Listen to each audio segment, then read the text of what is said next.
So our real focus has been on the live video experience and streams. So we'll have 3 of those during every large event.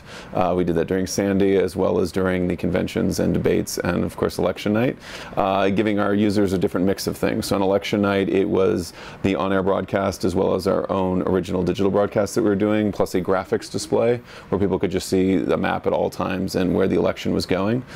During the conventions themselves we either did different our own broadcast. You could see the raw speeches, or in some cases during a hurricane, since we've had a lot of weather lately, you were actually able to see from our New Orleans affiliate what was happening on the coastline there. So you could get a different news experience at the same time. We find that by bringing in Storify and some of the other partners we were using, whether that was like live polling through GoPollGo or some other things, just helps to enhance the experience as much as possible. So we like to experiment with as much of that as we can. We feel like we know our users want more of a live experience. Obviously, we are a video company. That's what we do. So it's obviously very important to us, whether that's video on demand or a live experience. We're very good at giving clips and some of the larger pieces of what we're doing on television. A lot of originals that we're actually shooting ourselves, whether on our own or through our partnership with Yahoo. So people want video. Our advertisers want it. Our users want it. The live experience just adds a different element. There's obviously large events that we're doing. We will give you those speeches. We will give you the analysis around that. We've also found that continuing to blow out those experiences is helpful. So we'll do a noon pre-show, for example, so people know what they should be looking at. We'll also add a kind of product and editorial elements into that. We did for the election night something called the signs that we started a few days earlier. These are the types of things that you should be looking for, whether they're specific and kind of wonky as, you know, look at Hamilton County in Ohio and what that means, or they can be, you know, who's taller, the Redskins won, some of those other, where the unemployment numbers are. Some of those are interesting signs that people can look at as they go into the election. We also do a day after show of everything we're doing, so whether that's for Sandy, whether that's for the conventions or the election itself, which is a live update of what had happened, so you can get up to speed. Also what people are saying about it, and that can be as serious as some of the tweets and some of the poll numbers that might come out after, or some of the funnier memes and things that are happening, so people really have an update on what's going on.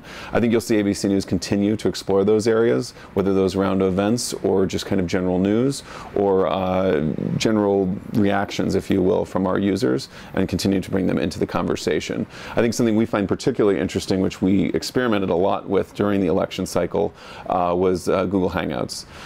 And during the debates, for example, we actually had different audiences set up to talk about what was happening. We did that during the conventions as well. Some were college Democrats and college Republicans. Some were Latino audiences. We did an LGBT audience. We did a religious audience. We had those people talk amongst themselves and then bring them on for reaction, so we could actually start to hear what audiences were doing.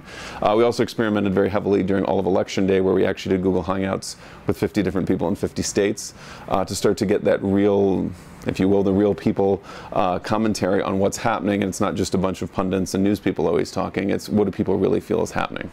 And on the Hangouts, they were surfaced on your YouTube channel, and also where did that surface? Within the stream itself. We also did it on our YouTube channel and obviously on Google+. Cool.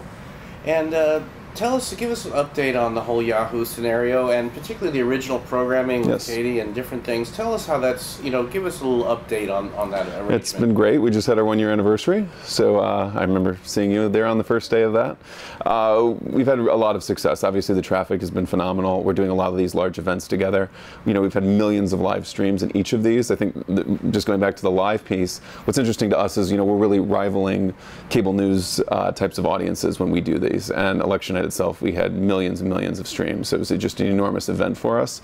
As we continue to do the original series, those are obviously very successful, and we're starting to get more and more sponsorships around those, whether it's the Newsmaker series, which has been sponsored, Katie's show has been sponsored, and in the next few months you'll see us launch a few new series, I should say, as well.